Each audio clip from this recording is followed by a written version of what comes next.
একেবারে মানে দায়িত্ব বলতেছেন যে অনেকগুলো ঘটনা ঘটবে এবং এই আশঙ্কা অনেকের যে অনেক ঘটনা ঘটবে, সেই অনেকগুলো ঘটনা ঘটে ঘটে নির্বাচন পর্যন্ত পৌঁছানো কতখানি সহজ, এক।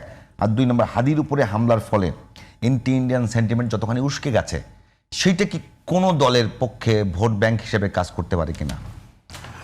ধন্যবাদ আপনাকে। প্রথম আমি একটা জায়গায় আসছি, আপনি ইন্ডিয়ার প্রসঙ্গটা আনছেন, সেখানে আমি আগে যাই। আমাদের এখানে যখন হাদি গুলিবিদ্ধ হলো, তারপর আমি শুনলাম সে ইন্ডিয়া পালায়ে গেছে। কে বলল, কিসের ভিত্তিতে বলল, কিভাবে বলল? আমি কি আমার দেশটা একেবারে ছাইকে দেখছি যে কনফার্ম নাই?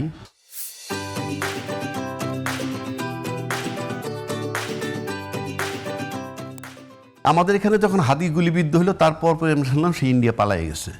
কে বলল, কিসের ভিত্তিতে বলল, কিভাবে বলল? আমি কি আমার দেশটা একেবারে ছাইকে দেখছি যে কনফার্ম নাই? এক। দুই, না, ওইটা একজন সাংবাদিক বলেছেন। আর বলুক, যেই বলুক, তার থেকে তো কথা আসছে এবং তাতে কিন্তু আমরা ইন্ডিয়াকে বেশ কিছু কথা বলি। ইভেন ইন্ডিয়ান হাইকমিশনকে আমরা ডেকে দিয়ে কথা বলছি, বিভিন্ন বিষয় নিয়ে বলছি। মানে চট করে আপনি কথাটা যে বলে ফেলছেন, আপনি তো একটা এক হাদি ইস্যু থেকে আপনি ইন্ডিয়ারে একেবারে 7 সিস্টার বন্ধ করে দিবেন, কিংবা ইন্ডিয়াকে ডেকে তলব করতেছেন। আজকে আবার ইন্ডিয়া, আজকে না গতকাল আমাদের হাইকমিশনের ডেকে তলব করতেছে। মানে বিষয়গুলা কি? আমার বিষয়গুলা প্রথম আমি আভ্যন্তরীণ থাকি, টোটাল বিষয়টা। আজকে সবগুলো পত্রিকাও রিপোর্ট করেছে যে ঢাকা দিল্লি টানপোড়েন। সেটাই বলতেছি। প্রথমত এই যে শেখ হাসিনার পলায়ন বলি বা চলে যাওয়া, বাকি ঘটনা কিন্তু আমাদের বাংলাদেশে আভ্যন্তরীণ। প্রথম আমার নিজের আভ্যন্তরীণতে স্টেবল করব। আমার তো নির্বাচনের মাধ্যমে যাই, নির্বাচন ছাড়া যাই, আমি তর্কের খাতিরে বলছি। আমাদের তো সব আলোচনায় একটা জায়গায় আসতে হবে। আমরা কিন্তু সেটা পারি নাই। কেন পারি নাই সেই কথা তর্ক করে লাভ নাই। আমরা তো জুলাই আন্দোলনের পক্ষে সবাই ছিলাম, কিন্তু জুলাই সনদের আইনি ভিত্তি দিয়ে আমাদের যথেষ্ট জটিলতা হয়েছে, এখনো হয় না। ইনফ্যাক্ট এটা যদি গণভোট হয়, হ্যাঁ হয়, তারপরে আবার পার্লামেন্ট অ্যাপ্রুভাল দেয়। তা আমরা এখন যে, আমি নিশ্চিত করে বলে দিচ্ছি, হ্যাঁ, এই সংস্কার টংস্কার কিচ্ছু হবে না। পার্লামেন্ট একটা হলেও আপনি লিখে রাখতে পারেন, ওগুলো সংস্কার হবে না। আপনি লিখে রাখতে পারেন। আমি অ্যাডভান্স বলে দিলাম তো, এগুলো হবে না। না, রেকর্ড রাখতেছি, লিখে রাখতে। হ্যাঁ, লিখে রাখেন। আচ্ছা, রেকর্ড থাকবে। হ্যাঁ, নির্বাচন একটা হওয়া দরকার। আমি মানে যদি এখন আসেন, যদি সংস্কার হয়, পরবর্তী ওই টকশোতে এসে আপনি এটা সরি বলবেন, তখন আমি মনে করবো যে আমার কথারে আমলে নিয়ে তারা করছে যে জি, যে রাজ্জাকিরে ধরতে হবে, কাজ নিলাম। এবার আসেন, হাদির গুলির পরে সোশ্যাল মিডিয়া আসুক, যেভাবেই আসুক, তারপরে কিন্তু বলা হচ্ছে এরপরে টার্গেট কারা। ইভেন হাসনাত আবদুল্লাহ পর্যন্ত নাম আসছে। এখন যদি বলেন ভিত্তি কি, পাইতেছি তো, আমরা পাচ্ছি, সোশ্যাল মিডিয়ায় পাচ্ছি, নানানজন বলছে। আচ্ছা, এখন এই যে ঘটনাগুলা, এতে তাহলে কোথায় গিয়ে দাঁড়াবে? তার মানে কি, আপনি দেখেন, আমি কথাটা অনেক জায়গায় বলছি যে হাদি ইনকিলাব মঞ্চের, তারপরে নাম আসতেছে হাসনাত আবদুল্লাহর, তারপরে নাম যদি XYZ-এর আসে, আপনি ঘুরে ফিরে দেখবেন যে ঘটনায় ভিকটিম জীবিত থাকে, ভিকটিম যখন জীবিত থাকে, যেমন জাহিদ ভাইয়ের একটা হাত আমি কেটে ফেললাম, কিন্তু জাহিদ ভাই কোর্টে দাঁড়ায় বলতেছে বিপু কাটছে, কারণ সে ভিকটিম তো জীবিত। ভিকটিম জীবিত মামলা কিন্তু খুব কঠিন। এখন কোর্ট জিজ্ঞেস করলো, তুমি কেন, তোমারে কেন বিপু কোপ দিবে? মাই লর্ড, আমি জানি না সে কেন দিবে, বাট কোপটা সে দিছে। তাহলে কিন্তু বিপুর বাঁচার কোনো অপশন নাই। এক, পাশাপাশি ভিকটিম বলতে পারে, যদি রাজ্জাকি সত্যি কোপ দিয়ে থাকে, ভিকটিম ওটাও বলতে পারে রাজ্জাকি সাহেব আমার হাতটা কেটে ফেলছে। তার মানে ভিকটিম যখন জীবিত থাকে, ভিকটিম জানে সে এই ভিকটিমাইজ কেন হইল, কেন হচ্ছে। সুতরাং যে সরকারটা পালায় গেছে, সে victimised and she is alive. সুতরাং সে জানে তাকে কারা এখান থেকে অপসারণ করার ব্যাপারে সবচেয়ে বড় অগ্রণী ভূমিকা কারা পালন করছে। এবং তারা যদি টার্গেটেড হয়, হিসাবে তো সবাই টার্গেটেড হওয়ার কথা, দল মত সব দলই তো টার্গেট হওয়ার কথা, যেভাবে ক্লেম করে যে আমরা জুলাই আন্দোলন করেছি। তাহলে সব দল তো টার্গেট হচ্ছে না, হচ্ছে পার্টিকুলার। তার মানে ভিকটিম জানে যে কারা তার প্রকৃত শত্রু, এবং সেই হিসাবে ওই ভিকটিমের যে শত্রু, সেই শত্রুদের হওয়া উচিত ছিল অন্যান্য রাজনৈতিক দলের বন্ধু, কিন্তু সেটা হয়নি বাংলাদেশে। হয়নি বলে অনেক কিছু। এখন সামনে হাদিকে কেন্দ্র করে আমরা যেটা দেখতেছি, একটা জেনারেশন হয়তো বেরোয় আসতে পারে। কেন বেরোয় আসতে পারে বলতেছি? সম্ভাবনা, আমি বলছি না আসবেই।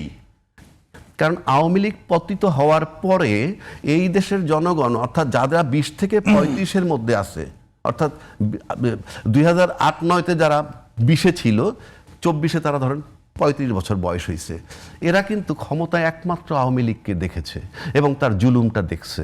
সুতরাং আওয়ামী লীগ তারা প্রত্যাখ্যান করছে 4 কোটি ভোটার অ্যাটলিস্ট, এই যে তরুণ ভোটার যাদের কথা ডিজন করছে। ইয়েস অফকোর্স, দাঁড়াইলো কাজ, এরা ভোট দিবে না।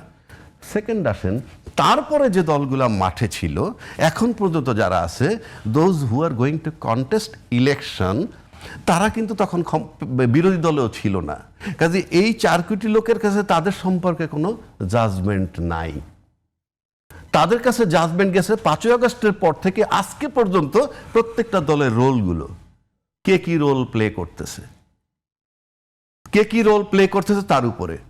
তো সেক্ষেত্রে আজকে হাদিকে কেন্দ্র করে যে একটা গ্রুপ কিছু লোক আসে, শাহবাগে আসে বা এক্সওয়াইজের, তাতে দেখা যাবে এদের নিরাপত্তা সবচেয়ে কম।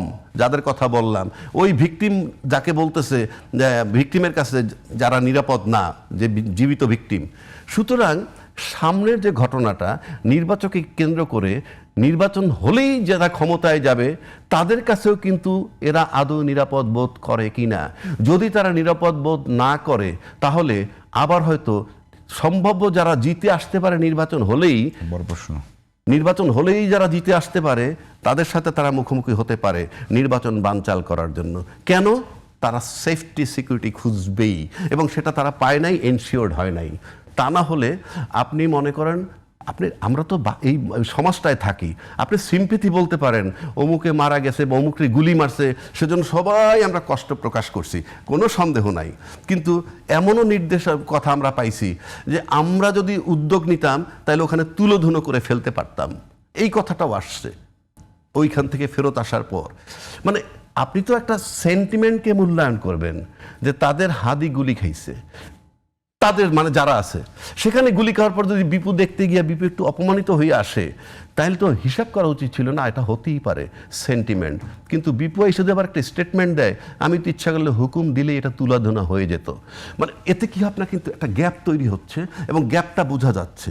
সুতরাং আমার কাছে মনে হয় এই আরেকটা বিপ্লবের দিকে যাচ্ছে কিনা দেশটা, যে নির্বাচন হলেই যারা ক্ষমতায় যাবে এরকম চিন্তা ভাবনা যারা করে তাদের মুখোমুখি হয় কিনা, এটা একটু মানে, এবং এটা যদি হয় তাহলে দেশের জন্য মারাত্মক ক্ষতিকর হবে। সেজন্য সব দল মত নির্বিশেষে এবং রাজনৈতিক দল, না মানে আমরা সম্ভাবনা দেখছি এটা, আমি তো বলছি, সুতরাং সব দলের ঐক্যমত্যে এসে এমন একটা জায়গায় যাওয়া উচিত আমরা দেশ গড়ব এবং দেশের স্বার্থে গড়ব। কারো পাও চাটবো না, কারো কাছে যাবো না, কারো কথার ধারও ধারবো না। আমার আভ্যন্তরীণ স্টেবিলিটি, যেটা বললাম, বডি স্টেবল না করে যেমন অপারেশন করা যাচ্ছে না, ঠিক তেমনিভাবে মাঠটাকে স্টেবল করে আপনি নির্বাচন করতে যান।